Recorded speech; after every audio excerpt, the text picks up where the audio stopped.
Good morning, everybody. Thank you so much for our hosts for having us. It's a real honor to be here for the second year in a row, at least from my perspective and Christine's perspective. So thank you to our wonderful hosts for inviting us and for having us. My name is Dr. Patricia Soler, and as mentioned earlier, I am the section chief for JCDC International. And during the presentation, I will get into a little bit more detail about what that means and where I sit within our organization. Hello, everyone. I think I know many of you, but I'm Christine Lascano. I'm the lead for our private industry partnerships within JCDC Industry, where today we will speak to you about. Last year we spoke to you about the establishment of JCDC. Today we'll talk to you a little bit about what we've done over the past year, and within that also provide a few lessons learned that we'll share with you today on how we have learned to build this model for public-private partnership.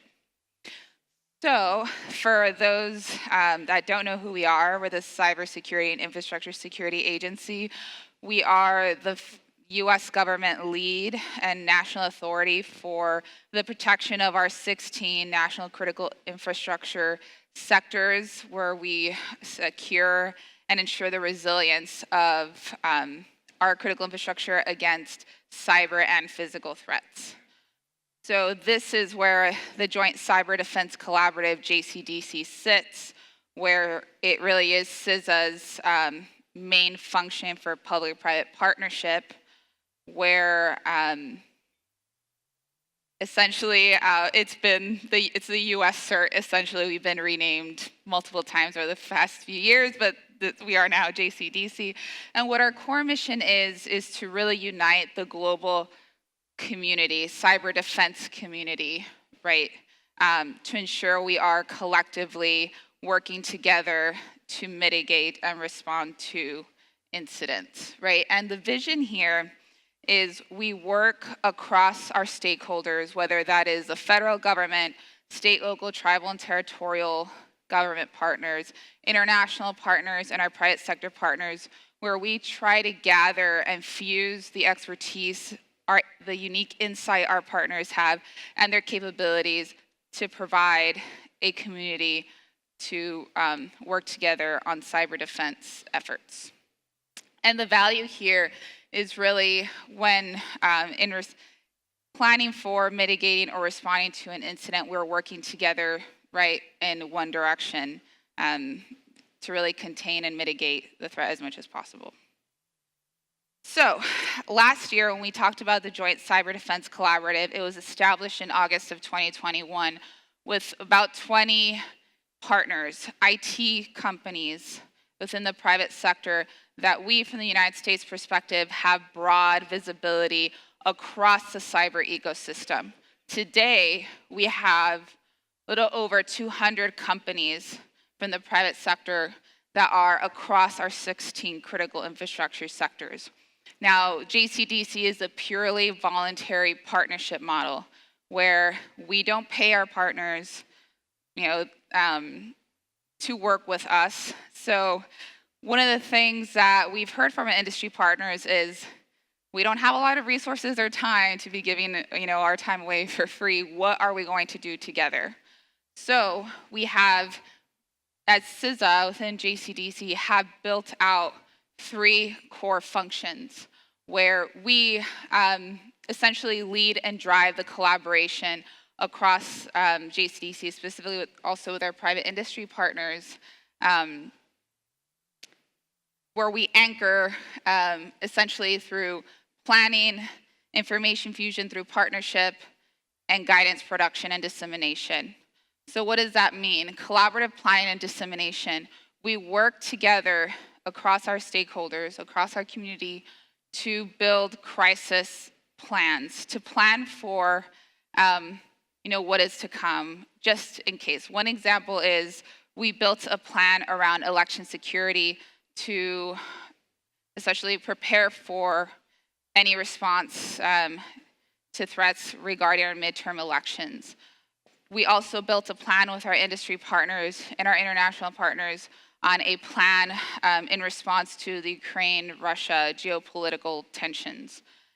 This year, we've taken it a step further where we released a JCDC 2023 planning agenda that has been very helpful with our private sector partners because we are vocal in terms of what we're going to prioritize this year.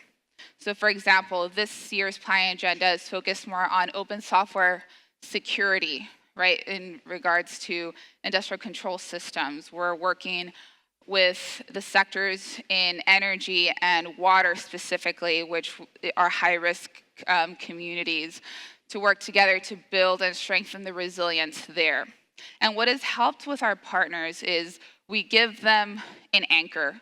Like if you have within the JCDC or those outside of it want to work with us, if you have the capability, the resources, and the expertise to provide insight and your input into these plans,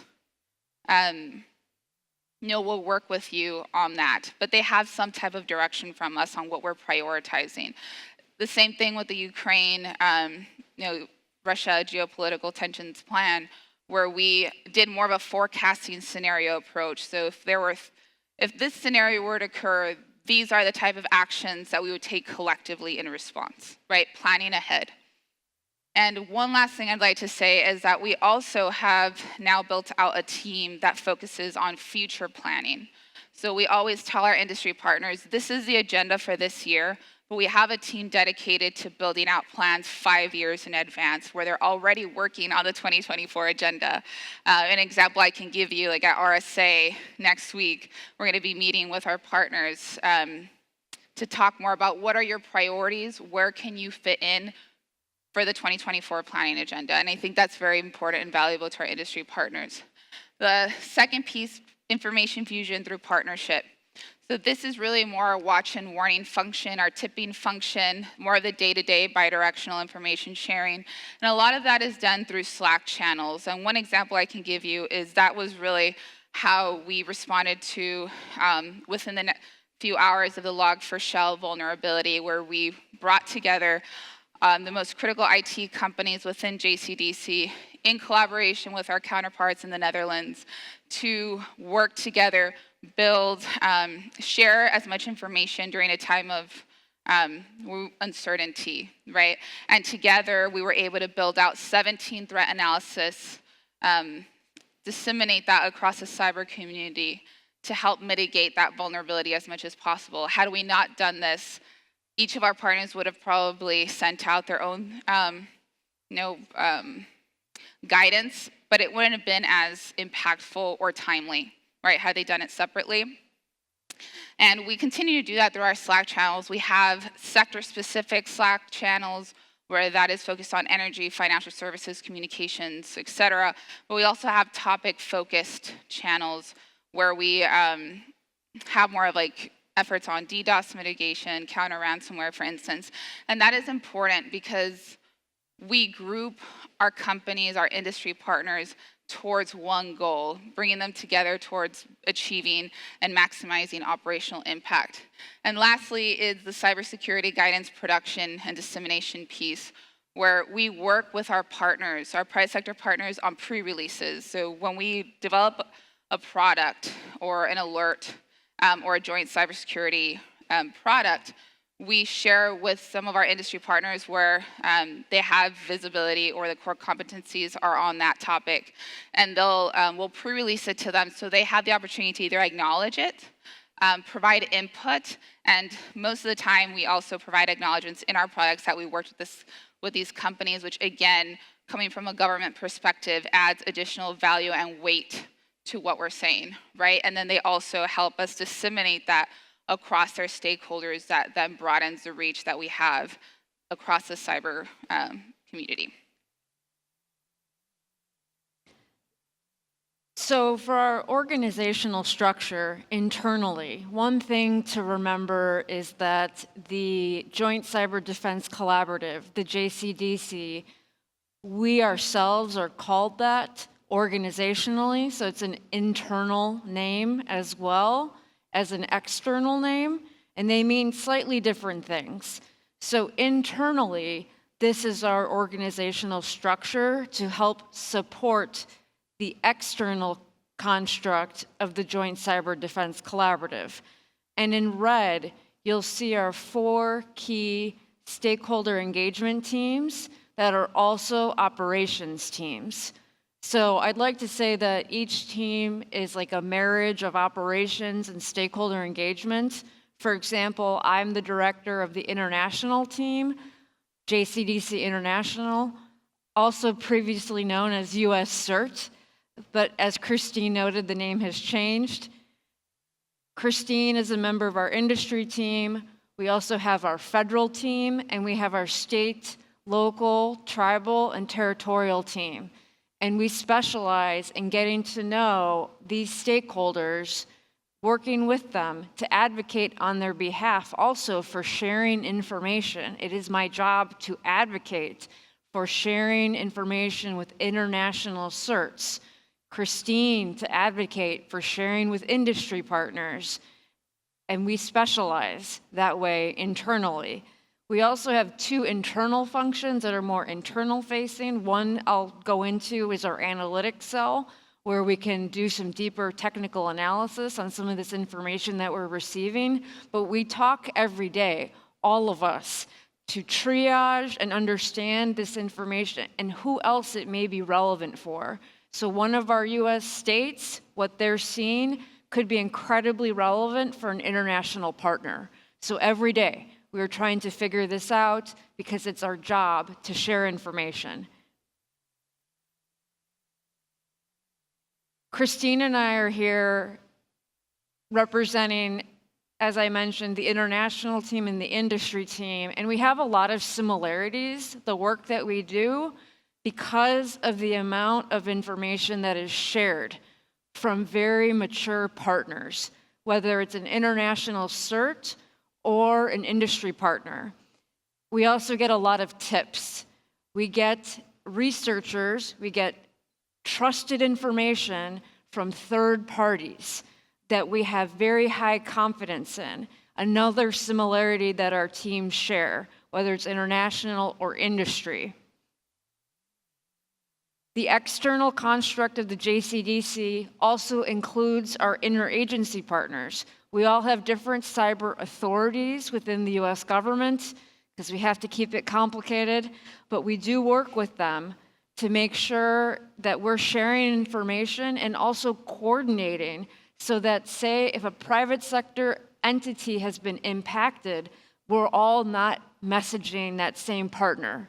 We are deciding who's going to be the lead when appropriate and collaborate as appropriate as well. And then here is just one thing that we're very transparent with our partners. I think the OAS also talked a bit about that. When we share, a lot of, especially from the private sector community, they're very sometimes reluctant to share information because they feel they have this perception that when they share information with the US government, it goes into a black hole. They don't know what happens to it. We use it for our internal purposes, and that's, we're really trying to work to demystifying and really bring more transparency to kind of address that concern. And part of that is we share some of the structure with them and walk them through what happens with their information. So for example, a partner, it doesn't matter what kind of partner, whether that's federal, private sector, international partner, et cetera. We walk them through when they share information with us, it goes into the JCDC, right, within CISA. It goes through our internal processes where we then conduct an internal analysis, but also a shareability review, where we work with our teams, as she said, like we talk every day, to talk about which partners can enrich this information, but which partners would also benefit from this information, right? So we'll do an internal process, a shareability review, and we'll walk through industry, international, state, local, tribal, territorial, federal partners to see who can enrich, who can we share.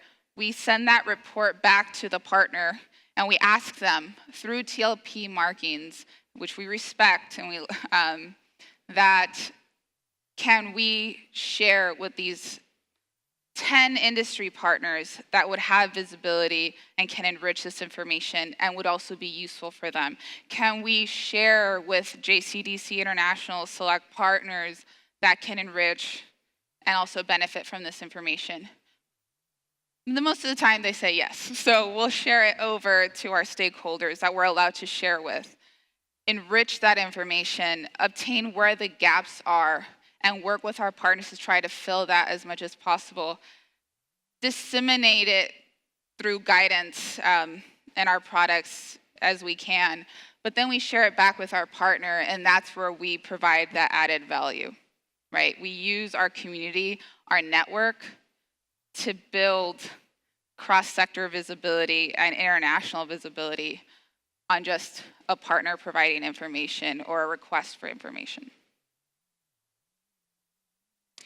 And this I wanted to raise is the United States has the Cybersecurity Information Sharing Act of 2015, where it really allows CISA to be the key interlocutor within the federal government because we have the broadest information sharing authorities across the federal government, particularly because of CISA 2015. And this is very important because we within JCDC have agreements in place to have our industry partners sign to be part of JCDC that helps protect them through the CISA 2015 because it adds liability protections against antitrust laws, against certain regulatory uses. And that is very important for our industry partners to also feel more secure in sharing information with us. And it also provides rules of behavior and on how they should be sharing with the federal government and vice versa. And I think another important point that we developed this year is CISA resources for lawyers. So we always talk to CISA's legal team with our industry partner legal team. So we provided resources that also allows our industry partners to share with their lawyers. So that way they know their parameters and early on and know what they can share and what they would need to ask permission to share. But it has really helped us, especially in responding to an incident, to know that in advance. This I'll just touch on really briefly. Some of our partners, when we're talking to industry, it's very important to let them know what we want from them and what we don't consider very useful, right? And I think that's across the board. But we share this type of example with them to let them know, if you're gonna send us domain names or IP addresses, this is more actionable for us versus this other example where we can't do much with, right? So we're always trying to talk to them about how essentially develop some form of loose criteria of what we expect and sharing that expectation in return. So most recently, our industry partners have said, I don't want IP addresses. Like, the IOCs that you share, I already have them. So if you're gonna share IOCs with us, in the beginning, let us know which ones are unique IOCs that you have gathered to help us when we're trying to conduct our own internal analysis. We want to move towards working deeper on TTPs, right? Because IP addresses, IOCs expire very quickly. So that's the type of open collaboration that we have in terms of setting expectations of what we consider more actionable. So we're continuously trying to work with our partners to get a better understanding of that.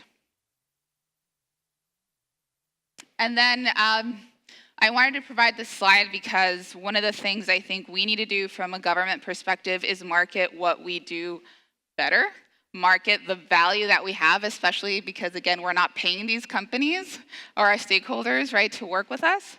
So we've actually worked with our private sector industry, private sector partners in particular, to identify what are the three values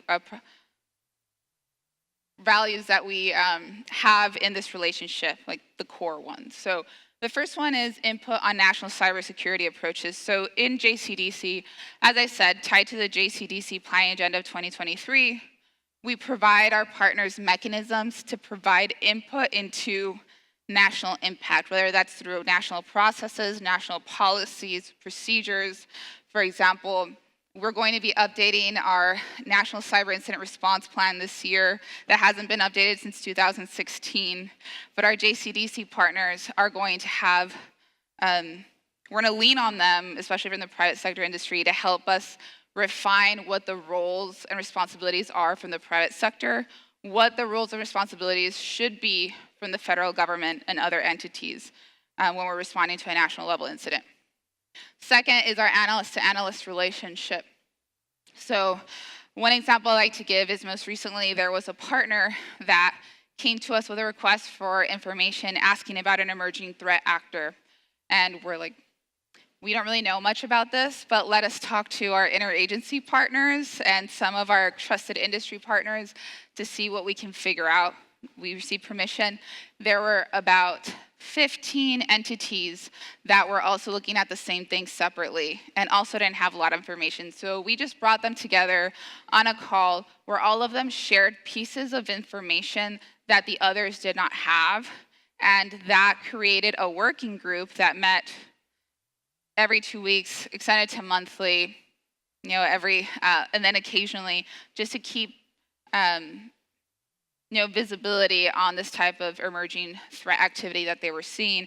But we also built a collective of points of contact that each of those partners could take that were specifically looking at this activity. And then third, our networking opportunities. So within, and I think this is something that as you think through your public-private partnership construct, is we this year stood up JCDC analytic exchanges that happen twice a year with our analysts within the JCDC, where we share, kind of what we're doing right now, lessons learned, best practices, case studies. But we also is an opportunity for us to touch base with our partners in person to say, this is what we've accomplished thus far. What can we do better? How can we fill those gaps together, right? And then lastly, our leadership is also invested where they hold meetings twice a year also at the CISO level.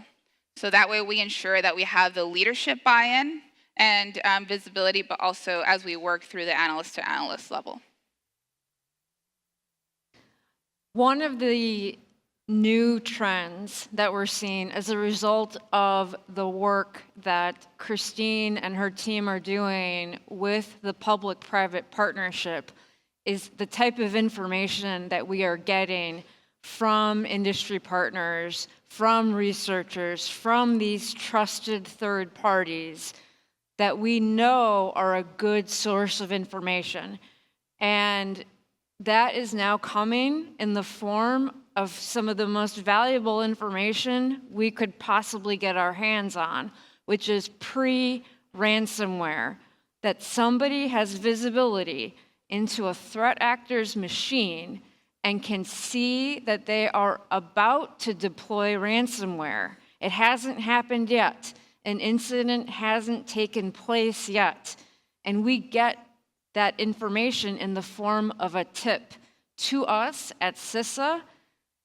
And in calendar year 2023, so far this year, we have reached out to 18 countries 40 times. So some countries we've contacted more than once about this and have been able to beat the ransomware actors because we were faster. And letting the entity know overseas, we'll always contact the CERT to tell them. But this is also happening in reverse, where international partners will tip us, and we prevent ransomware from happening domestically.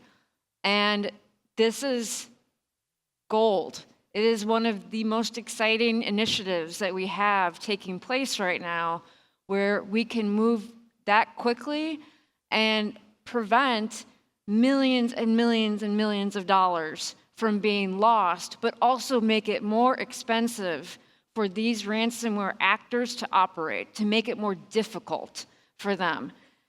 So this is happening again, both sides, internationally and domestically within the United States. And we also get information sometimes when we know about something that has happened after the fact.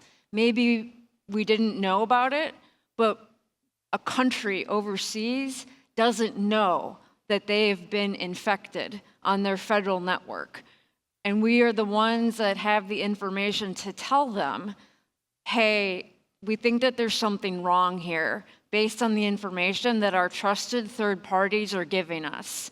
And here's some script for you to check to see if in fact you're infected and compromised at your federal level or at a critical infrastructure level or say a private business that's of national importance.